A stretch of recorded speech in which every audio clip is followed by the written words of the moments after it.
ইমাম বুখারী রাহিমাহুল্লাহ তিনি তার সহিহুল বুখারী গ্রন্থে একটি বাব নিয়ে এসেছেন কি বাবু জিক্রে মালাকিয়ান নবী সাল্লাল্লাহু আলাইহি সাল্লাম ওয়া আসহাবুহু মিনাল মুশরিকিনা বিমক্কা। মক্কার মুসলমানেরা মক্কার মুশরিকিনেরা নবী সাল্লাল্লাহু আলাইহি সাল্লাম এবং সাহাবাদের উপরে কতটা নির্যাতন চালিয়েছিল সে সম্পর্কে এবং সেই সম্পর্কে ইমাম বুখারী রাহিমাহুল্লাহ বলতে গিয়ে হযরতে খাব্বাব বিন আরাত রাদিয়াল্লাহু তাআলা আনহুর প্রথম একটা হাদিস নিয়ে এসেছেন। হাদিসটা কি? হযরতে খাব্বাব বিন আরাত রাদিয়াল্লাহু তাআলা আনহু উনি বলছেন এক সময় আতাইতুন নবী সাল্লাল্লাহু আলাইহি সাল্লাম আমি নিজে নবী সাল্লাল্লাহু আলাইহি সাল্লামের কাছে আসলাম এবং এসে দেখি ওয়াহুয়া মুতাওয়াসসিদুন বুরদাহু ফি জিল্লিল কাবাতে। নবী সাল্লাল্লাহু আলাইহি সাল্লাম কাবার ছায়ার নিচে একটি চাদরে ঠেস দিয়ে হেলান দিয়ে নবী সাল্লাল্লাহু আলাইহি সাল্লাম বসে রয়েছেন। আর ওই সময়ে খাব্বাব বিন আরাত বলছেন ওই সময়ে আমাদের উপরে ওয়াকাদ লাকিনা মিনাল মুশরিকিনা শিদ্দাতান, আর ওই সময়ে মক্কার মুশরিকিনেরা আমাদের ওপরে নানানভাবে নির্যাতন চালাচ্ছে, আমাদের ওপরে অত্যাচার করছে। আর ওই সময়ে আমি নবীর কাছে গেলাম, গিয়ে দেখলাম নবী সাল্লাল্লাহু আলাইহি সাল্লাম একটি চাদরে হিলান দিয়ে কাবার ছায়ার নিচে বসে রয়েছে। তখন খাব্বাব বিন আরাত বলছেন আমি নবীকে গিয়ে বললাম ইয়া রাসূলুল্লাহ সাল্লাল্লাহু আলাইহি সাল্লাম আলা তাদউল্লাহ লানা, হে আল্লাহর নবী সাল্লাল্লাহু আলাইহি সাল্লাম মক্কার মুশরিকিনেরা আমাদের উপরে যে নির্যাতন চালাচ্ছে জুলুম করছে, তাহলে আপনি কি করছেন? আলা তাদউল্লাহ লানা, আপনি আমাদের জন্য আল্লাহর কাছে কেন দোয়া করছেন না বলুন, কেন করছেন না?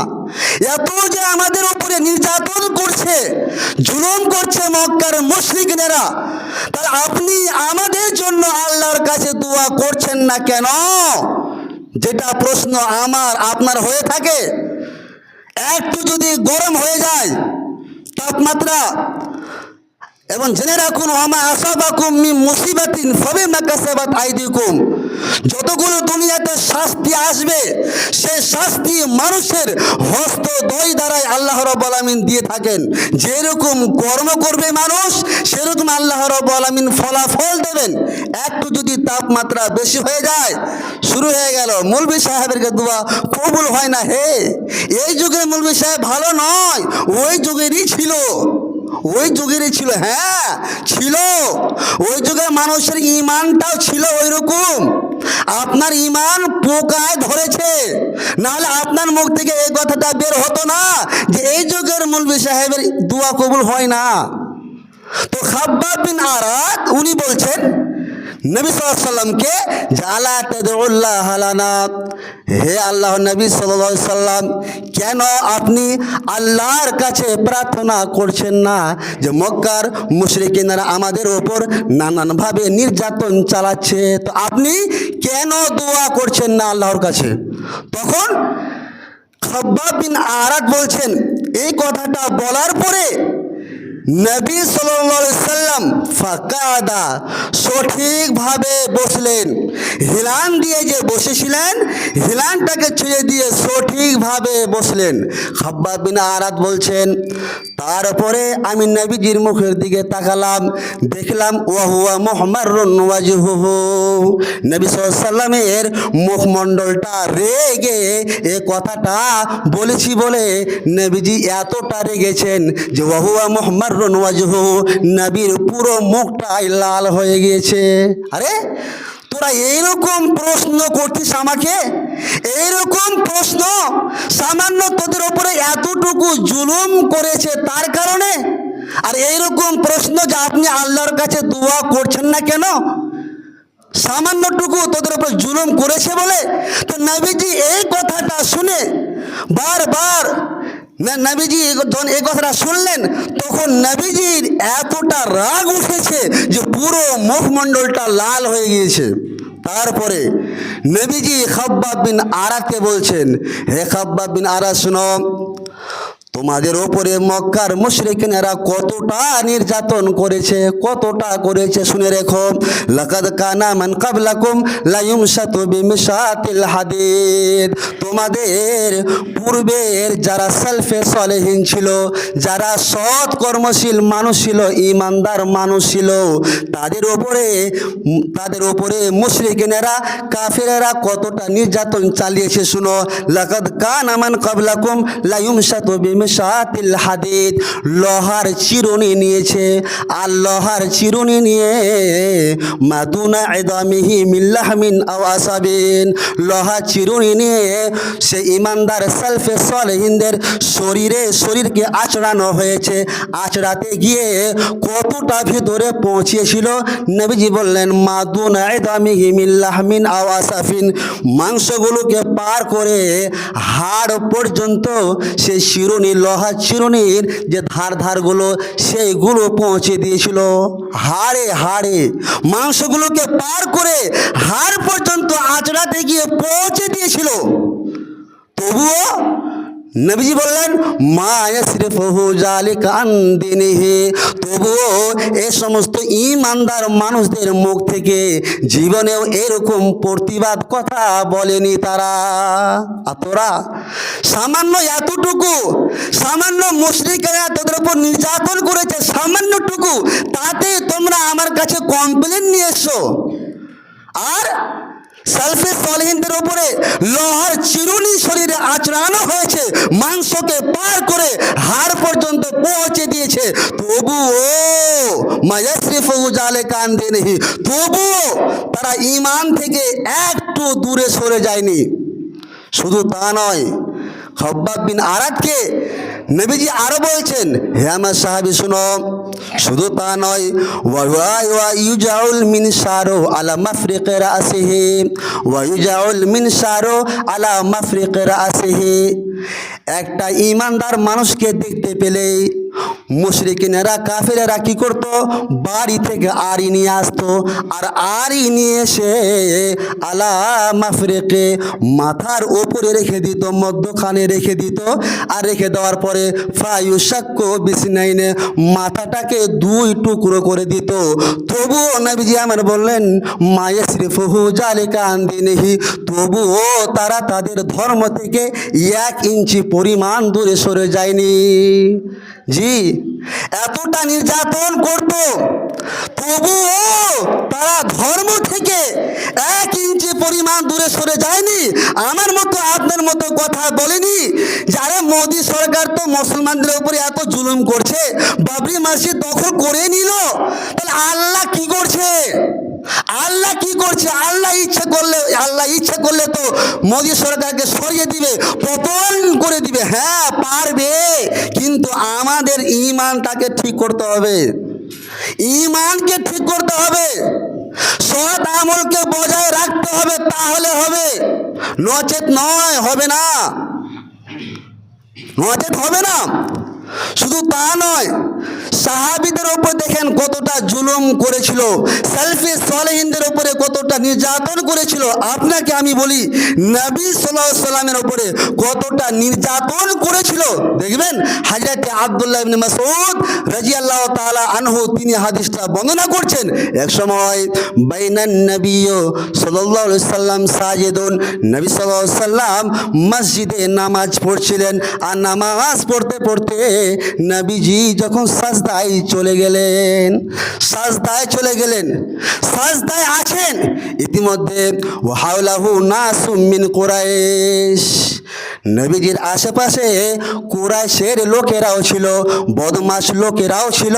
এই বদমাশ লোকগুলো কি করলো, যা উকবা ইবনে আবি মুয়ত, এই বদমাশ লোকগুলো এক অপরের সঙ্গে আলোচনা করে উকবা ইবনে মুয়ত বেসালা জাসুর উটের একটা গর্ভাশয় অর্থাৎ বাচ্চাদানি নিয়ে এসে ফাকাদাফাহু আলা জাহরিন নবী সাল্লাল্লাহু আলাইহি সাল্লাম, নবীজির মাথার উপরে রেখে দিলেন। আর নবী সাজদায় আছেন, আর উকবা ইবনে মুয়ত এই কুরাইশদেরকে আলোচনা করে উটের একটা গর্ভাশয় বাচ্চাদানি ভুঁড়ি নিয়ে এসে নবীজি সাজদায় আছেন মাথার উপরে রেখে দিলেন। নবীজি আমার ফালাম ইয়ারফা রাসাহু, নবীজি আমার আর মাথাটাকে উপরে উঠাতে পারছেন না। তো হযরতে ফাতেমা রাদিয়াল্লাহু তাআলা আনহাকে কেউ খবর দিলেন, ফাতেমা আর তোমার বাবার তো অবস্থা খুব খারাপ, কি হয়েছে? দেখো দেখো মসজিদে কি হয়েছে দেখো। ফাতেমা আসলেন, ফাজাত ফাতেমা, তো ফাতেমা আসলেন, আসার পরে দেখছেন এইরকম অবস্থা। ফা আখাযাতহু মিন জাহরিহি, নবী সাল্লাল্লাহু আলাইহি সাল্লামের পিঠ থেকে সে উটের গর্ভাশয়ে বাচ্চা দানিটাকে সরালেন।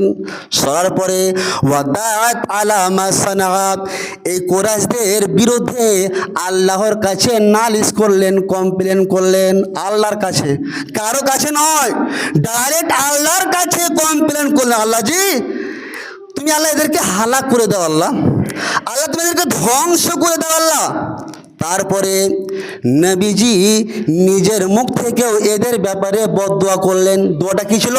আল্লাহুম্মা আলাইকাল মালাউ মিন কুরাইশ, হে পরওয়ারদিগারে আলাম, এই যে বদমাশগুলো কুরাইশের এই জামাতের লোকগুলো আমার উপরে যে নির্যাতন করেছে, আল্লাহুম্মা আলাইকাল মালাউ মিন কুরাইশ, এই লোকগুলোকে তুমি ধ্বংস করে দাও। এদের মধ্যে কাকে? আবু জাহল ইবনে হিশাম, আবু জাহল ইবনে হিশামকে ধ্বংস করে দাও। ওয়া উতবাতা ইবনু শাবিয়া, ওয়া উতবাতা ওয়া শাবিয়া ইবনু রাবিয়া, এদের দুজনকে তুমি হত্যা করে দাও। তারপরে হাদিস এসেছে ওয়া উমাইয়া ইবনু খালফ ওয়া উবাই ইবনু খালফ, এদেরকে তুমি ধ্বংস করে দাও। এবার রাবি বলছেন, হযরত আব্দুল্লাহ ইবনে মাসউদ বলছেন যখন বদরের যুদ্ধ হলো, তো সেই সময়ে এদেরকে হত্যা করা হয়েছিল এবং কূপে এদেরকে রেখে দেওয়া হয়েছিল, শেষ পর্যায়ে ধ্বংস হয়েছিল। এই দেখেন ঈমানদার, তাহলে আল্লাহর কাছে আপনি দোয়া করেন, আপনাকে অন্য মৌলবীর সামনে কথা বলতে হবে কেন যে আপনাদের ঈমান নাই? মৌলবী সাহেব, দোয়া কবুল হয় না আপনাকে। আপনি আল্লাহর কাছে ডাইরেক্ট নালিশ করেন, কমপ্লেন করেন, আল্লাহ জি আমাদের সরকার এরকম করছে, আল্লাহ আল্লাহ তুমি একে হেদায়েত দাও, না হয় ধ্বংস করো, দোয়া করেন আপনি। কিন্তু না, আপনি এর বিরুদ্ধে, ওই মৌলবীর বিরুদ্ধে, এই মৌলবী সাহেবের দোয়া কবুল হয় না। আগের যুগে মৌলবী সাহেব ছিল একেবারে পাক্কা ইমানদার, হ্যাঁ ছিল, লোকও ছিল ভালো, ইমানও ভালো ছিল, তো আপনাকে অন্য লোকের সামনে কমপ্লেন করতে হবে কেন? ডাইরেক্ট আপনি আল্লাহর কাছে কমপ্লেন করেন, অভিযোগ করেন, কাজে দিবে। দেখবেন শুধু তা নয়, হযরতে উরওয়া ইবনে জুবাইর, বুখারীর হাদিস, হযরতে উরওয়া ইবনে জুবাইর উনি বলছেন, আমি হযরতে আব্দুল্লাহ ইবনে আমর ইবনে আসকে আমি জিজ্ঞেস করলাম, আখবিরিনি বিআশাদ্দি শাইইন সানাহুল মুশরিকুনা বিন নবী সাল্লাল্লাহু আলাইহি সাল্লাম, আপনি বলুন দেখি মক্কার মুশরিকিনেরা নবীকে সবচেয়ে কষ্ট বেশি কি দিয়েছিল? তখন আব্দুল্লাহ ইবনে আমর ইবনে আস উনি বলছেন যে নবী সাল্লাল্লাহু আলাইহি সাল্লাম নামাজ পড়ছিলেন আর নামাজরত ছিলেন, এ সময়ে উকবা ইবনে মুঈত আসলেন একটা কাপড় নিয়ে, আর কাপড়টাকে নিয়ে এসে ফাওয়াদা সাওবাহু ফি উনুকিহি, কাপড়টাকে গলায় পেঁচিয়ে দিলেন আর পেঁচিয়ে দিয়ে টানাটানি শুরু করে দিলেন। রাবি বলছেন ফাখানাকাহু খানকান শাদীদান, তখন নবীজির শ্বাসরুদ্ধ হতে লাগলো। জি, গলায় যদি গামছা চেপে যদি দুদিকে টানা হয় শ্বাসরুদ্ধ হবে, এরকম অবস্থা নবীজির হয়ে গেছে, নবীজি বেহুশ হয়ে গেছিলেন, নবীজি পড়ে গেলেন। ইতিমধ্যে ফাকবালা আবু বকর আসলেন, আসার পরে ওয়াদাফাহু আনিন নবী সাল্লাল্লাহু আলাইহি সাল্লাম, নবীজির গলা থেকে গামছাটাকে সরালেন, কাপড়টাকে সরালেন। সরানোর পরে ওই কাফিরকে উকবা ইবনে আবি মুঈতকে নবীজির কাছ থেকে হাত দিয়ে সরালেন। সরানোর পরে আবু বকর বলছেন, আতাকতুলা রাজুলান আইয়াকুলা রাব্বি আল্লাহ, এরে মুশরিকিন দলেরা, একে তোরা মারছিস কেন? এই লোকটা এমন একটা লোক, এই লোকটা জীবনে কারো ক্ষতি করে নাই, এই লোকটার কোনো ভুল নেই, ভুল শুধু একটাই দেখতে পাচ্ছি, সেটা কি? এই লোকটা বলছে যে আমার স্রষ্টা হচ্ছে আল্লাহ, তাছাড়া আর কোনো ভুল নাই। তাহলে এই লোকটা তোরা মারছিস কেন রে? কেন মারছিস? আতাকতুলা রাজুলান ইয়াকুলা রাব্বি আল্লাহ। এই লোকটা তো কোনো ভুল নাই, ভুল তো একটাই, যে এই লোকটা শুধু বলে যে আমার স্রষ্টা হচ্ছে আল্লাহ। জি, কষ্ট দেখুন সাহাবীদের উপরে, নবীর উপরে কতটা কষ্ট করেছিল। হযরতে আয়েশা রাদিয়াল্লাহু তাআলা আনহা উনি বলছেন যে আমি নবীজিকে জিজ্ঞেস করলাম, ইয়া রাসূলুল্লাহ সাল্লাল্লাহু আলাইহি ওয়াসাল্লাম, উহুদ যুদ্ধে তো আপনার দাঁত মোবারককে ভেঙে দেওয়া হয়েছিল, আপনার দাঁতকে তো শহীদ করে দেওয়া হয়েছিল, আপনার উপর তো নানান কষ্ট দেওয়া হয়েছিল আপনাকে, তাহলে উহুদের যুদ্ধ থেকেও বেশি কি কষ্ট আপনি কোনোদিন মুশরিকিনের দ্বারা পেয়েছিলেন? তখন নবীজি বলছেন আয়েশাকে, হ্যাঁ, তোমার জাতি, তোমার কওম আমাকে কষ্ট দিয়েছিল। কি কষ্ট? নবীজি আমার বললেন, যেদিন আমি লাইল ইবনে আবি কেলালকে ইসলামের দিকে দাওয়াত দিলাম, লাইল ইবনে আবি কেলাল ইসলাম গ্রহণ করলো না, প্রত্যাখ্যান করে দিল, তখন আমি বেহুশ হয়ে গেলাম, পিছন দিকে মুখ করলাম, মুখ করতে চলতে চলতে কারনু সালেব একটা জায়গার নাম, আমি সেখানে পৌঁছে গেলাম। সেখানে পৌঁছানোর পরে যখন আমার হোঁশটা ফিরে আসে, আমি আকাশের দিকে তাকালাম, আকাশের দিকে তাকিয়ে দেখি আকাশটা মেঘাচ্ছন্ন হয়ে আছে। আমি দেখলাম জিবরিল আলাইহিস সালামকে। জিবরিল আলাইহিস সালাম আমাকে সালাম দিলেন, আসসালামু আলাইকুম ইয়া নবী আল্লাহ, সালাম দিলেন, আমিও সালামের উত্তর দিলাম, জবাব দিলাম। জবাব দেওয়ার পরে জিবরিল আলাইহিস সালাম বললেন, কি বললেন? হে আল্লাহর নবী, আল্লাহ রাব্বুল আলামিন আজকের যে ঘটনা ঘটেছে, তোমার জাতি যে তোমার সাথে যে ব্যবহারটা করেছে, সম্পূর্ণ ঘটনা আল্লাহ রাব্বুল আলামিন দেখেছেন, শুনেছেন। অতএব আপনি যদি চান, আল্লাহ রাব্বুল আলামিন আজকে পাহাড়ের ফেরেশতাকে পাঠিয়েছেন, আপনি যদি চান, ইয়া মুহাম্মাদ জালিকা ফিমা শিতা আন শিতান উতিবিকা আলাইহিমুল আকসাবান, এই যে দুটো পাহাড় রয়েছে, আর পাহাড়ের মধ্যবর্তী জায়গাতে এই কমটা রয়েছে, জাতিটা রয়েছে, আপনি যদি চান যে দুটো পাহাড়কে এক জায়গায় করে এই জাতিগুলোকে ধ্বংস করে দেওয়া হয়, আপনি শুধু আদেশ করে দেন, এই ফেরেশতাগুলো তৈরি রয়েছে, দুটো পাহাড়কে এক জায়গায় করে দিলে এরা সবাই ধ্বংস হয়ে যাবে। জি, আপনি যদি এখন, আল্লাহ যদি আপনাকে অফার দেয় যে খালি তোরা বল যে মোদিকে কি ধ্বংস করতে হবে, আপনি বলবেন হ্যাঁ আল্লাহ করে দাও, একবারে একবারে করে দাও, এক সেকেন্ডে করে দাও, বলবো কি না? কিন্তু নবীজি আমার কতটা ধৈর্যশীল ছিলেন, নবীজিকে অফার দেওয়া হলো, আপনি খালি বলুন এদেরকে ধ্বংস করে দেওয়া হবে। নবীজি আমার বললেন, লা, আমি চাই না এরা ধ্বংস হোক, আমি চাই না এরা দুনিয়া থেকে নিপাত হয়ে যাক, ধ্বংস হয়ে যাক, বাল আরজু আইয়ুখরিজাল্লাহু মিন আসলাবিহিম।